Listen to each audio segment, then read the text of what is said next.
বাপরে যে হারে গুলি ফুরা কি বেটা।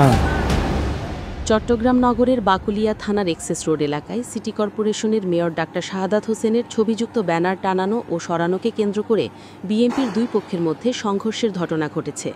এতে মোহাম্মদ সাজ্জাদ নামে এক যুবদল কর্মী নিহত হয়েছেন এবং অন্তত ৮ জন আহত হয়েছেন।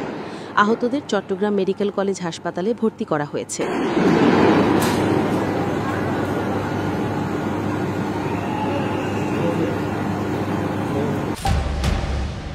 বঙ্গোপসাগরে সৃষ্ট ঘূর্ণিঝড় মোন্থা প্রবল ঘূর্ণিঝড়ে রূপ নিয়েছে।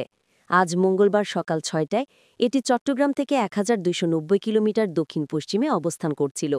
বাতাসের একটানা সর্বোচ্চ গতিবেগ ঘণ্টায় ৯০ কিলোমিটার, যা দমকা হাওয়ায় ১১০ কিলোমিটার পর্যন্ত উঠছে।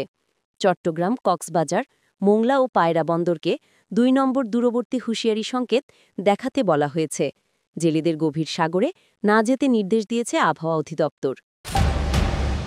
আপনারা জানেন এই বাহিনীতে টোটাল ১৩ জন সদস্য এবার নিয়োজিত থাকবে।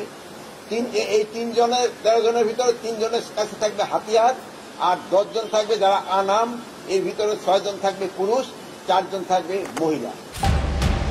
স্বরাষ্ট্র উপদেষ্টা জাহাঙ্গীর আলম চৌধুরী বলেছেন, নির্বাচনের আগে অধিকাংশ অস্ত্র উদ্ধার হবে। তিনি জানান, অভিযানে নিয়মিত অস্ত্র উদ্ধার হচ্ছে এবং নির্বাচনে প্রতিটি কেন্দ্রে ১৩ জন আনসার সদস্য থাকবেন। চট্টগ্রামে সাগরিকা লেভেল ক্রসিংয়ে পণ্যবাহী ট্রেনের ধাক্কায় এক ট্রাক সহকারী নিহত হয়েছেন। মঙ্গলবার ভোরে এ দুর্ঘটনা ঘটে। নিহতের নাম মোহাম্মদ শামসুদ্দিন, বয়স ৩৮।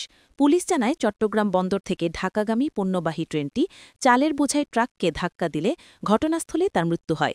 সংঘর্ষে ট্রেনের ইঞ্জিন উল্টে যায় ও ট্রাকটি মারাত্মকভাবে ক্ষতিগ্রস্ত হয়। রেলওয়ে কর্তৃপক্ষের ধারণা, চালকের অবহেলাতেই দুর্ঘটনাটি ঘটেছে। উদ্ধার কাজ শেষে ট্রেন চলাচল স্বাভাবিক করা হবে।